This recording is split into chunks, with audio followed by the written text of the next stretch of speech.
ACS, and they're a hearing specialist, and specifically dealing with the prevention of hearing loss. A lot of people tend to just think that hearing loss is through very loud music, but it's not just that, it's through prolonged exposure. So if you're working in your studio for a long time, primarily using headphones at a high volume, then you could be exposing yourself to dangerous levels of damage to your hearing system.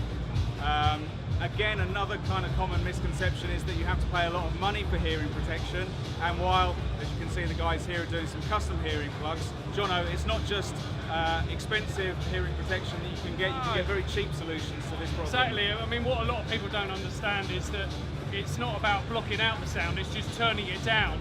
If you decrease the sound pressure levels, or the volume if you like, you can actually increase your exposure time. So we also do universal fit hearing protection solutions. So at very low cost, you know, good high fidelity ones that we do, universal fit, ready to go, $13.99. So, and you can be protecting your hearing. We also do some for the Arenas Association and for big festivals, which are attenuating hearing protection for £3. Wow, that's really Obviously, good. you can't necessarily guarantee the frequency response, and they don't sound as good, or you don't hear the music as well as you would with custom hearing protection. Everybody's ears are different shapes and sizes, so if you're serious about sound, custom fit is the way to go. But even for £139, you can be protecting your hearing. And you're right, yeah. I mean, we need to change the culture. Definitely. So many people, now we're getting into our middle ages. I come from a rock and roll background. I realised in my mid to late 30s that I had tinnitus. I've got permanent tinnitus and music-induced hearing loss. So that damage is permanent.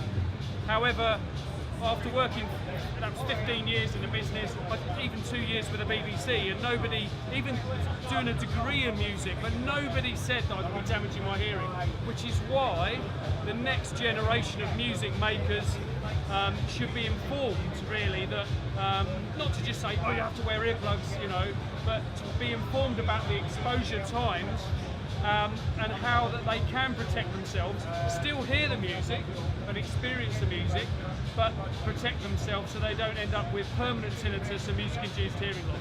Very, very simple. Why, and I know you've done some work in this as well, why it's not mandatory embedded into music education, or music education per se, in terms of social listening, I have no idea. I've made myself a little bit unpopular talking about this. Even in BTEC music, technology and music performance, it's a mandatory unit. If you took any other vocational training, engineering, hair and beauty, sports science, occupational health and safety is week 1, day 1. So why is it not in music education? I have no idea. Have you seen that there's been an upsurge in any particular style of musician? You know, it used to be the background that I was in, same as you, rock and roll, it's kind of generally cymbals or loud guitars. Yeah. Have you seen an upsurge in maybe the home studio producer or DJ areas that are kind of coming with problems? Electronic dance music and the dance music sector is a growth industry for us. I think it's because there's people are aware maybe that younger people are already getting problems with their hearing. This year, I'm very fortunate to travel with ACS. We did Ibiza, IMS, we've just come back from Amsterdam, ADE, we're here now at BPM show. How many young people come up to me in their mid-20s and go, I've got permanent tinnitus, I've damaged my hearing, and they haven't even started.